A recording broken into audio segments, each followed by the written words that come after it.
Hi, my name is James-Giulio and I'm going to be doing my marketing assignment on the marketing orientation of Nike. I'm going to start off talking about the history of Nike. Nike was founded by Bill Bowerman and Phil Knight in 1964 and was originally called Blue Ribbon Sports. And what they did was they sold Asics shoes out of the back of their car boot at track meets. And in their first year of business, they made $8,000 in revenue, and by their second year, they'd made 20,000. This rapid growth meant by 1967, they were able to enter the East Coast of America, setting up a shop itself. And by 1971, they'd launched their own shoes with the iconic Nike swoosh. And finally, by 1980, Nike had a 50% share in all US athletics. From here, Nike was able to enter the global market through a number of different mediums. First of all, they formed sponsorship agreements with different teams from different sports at all different levels, which got their brand name to be known much better across the globe. Secondly, they used product innovation to become the product leader in their field. For example, using air pockets technology in their shoes, which was later copied and they further enhanced to create their Air Max range, which is still around today. Finally, acquisitions also helped them enter the global market as they were able to purchase different companies such as Hurley, Converse, and at the time Umbro, which they've now sold. As a brand, Nike's expanded massively from its athletic days as it's moved into a large number of different sports, including football, rugby, golf, and also tennis, for example. And it's also made a number of lifestyle ranges, such as their Nike leisure wear and their Nike skateboarding clothes as well.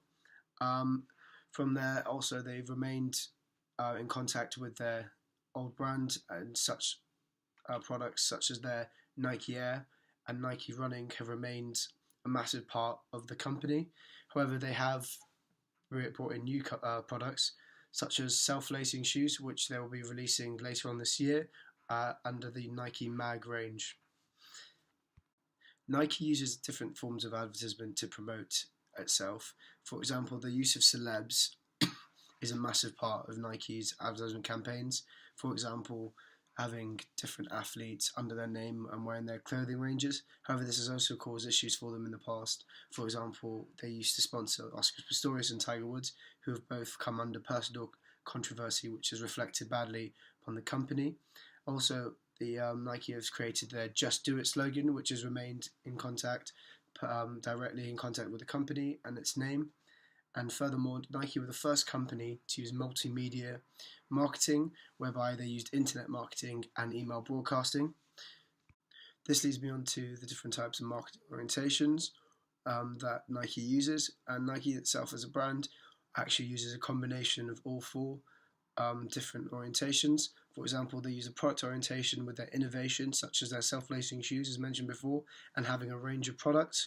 In terms of their sales production, they have Nike warehouse stores which sell extra inventory that they've had made due to their production orientation which they use, whereby they use factories in developing countries such as Mexico and Vietnam to mass produce their items, and everything that is not sold initially in their stores is taken to warehouses where they're sold at discounted prices.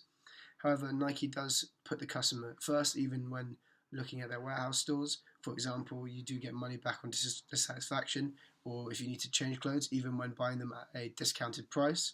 They also provide the opportunity for personalization of clothing and shoes and different things from the base of actually designing your own patterns or simply just having your name placed on the sides of your shoes.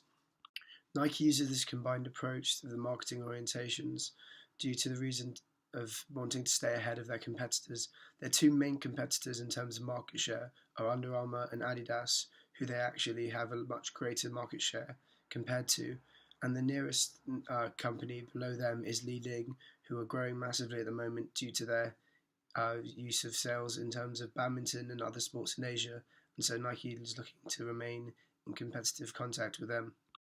In terms of growth, Nike's market share has increased from 17% in 2011 to 22.8% in 2016, and Nike's growth is expected, in terms of market share, is expected to increase to 27.2% by 2020, and this is a massive increase in their market share of last years, and clearly shows from this that their consumers are pleased with what they are producing, and therefore remaining loyal. But this also means that obviously new customers are coming in, as there's an increase in their market share predicted and has been occurring since 2011.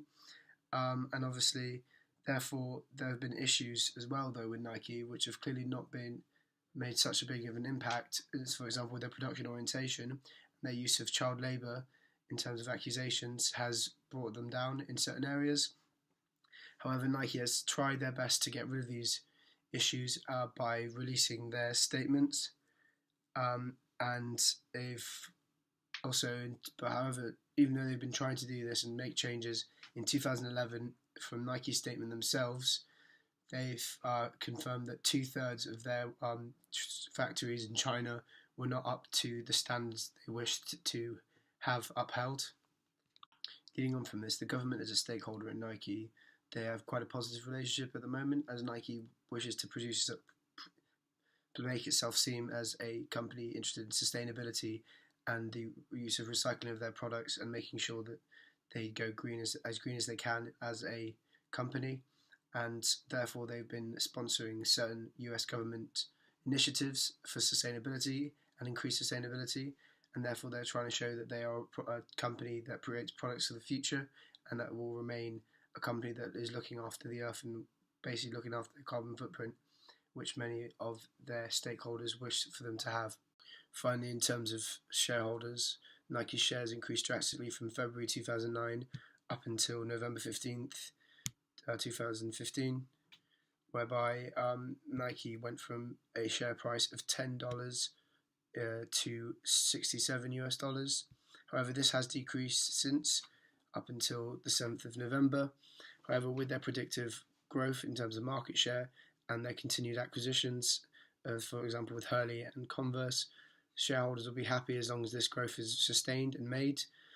And although this seems to be the case due to the use of a mixed orientation that Nike's taken, which has made them such a successful business in their market, and which has made them their market leader, and why they've remained that market leader for so long. Thank you.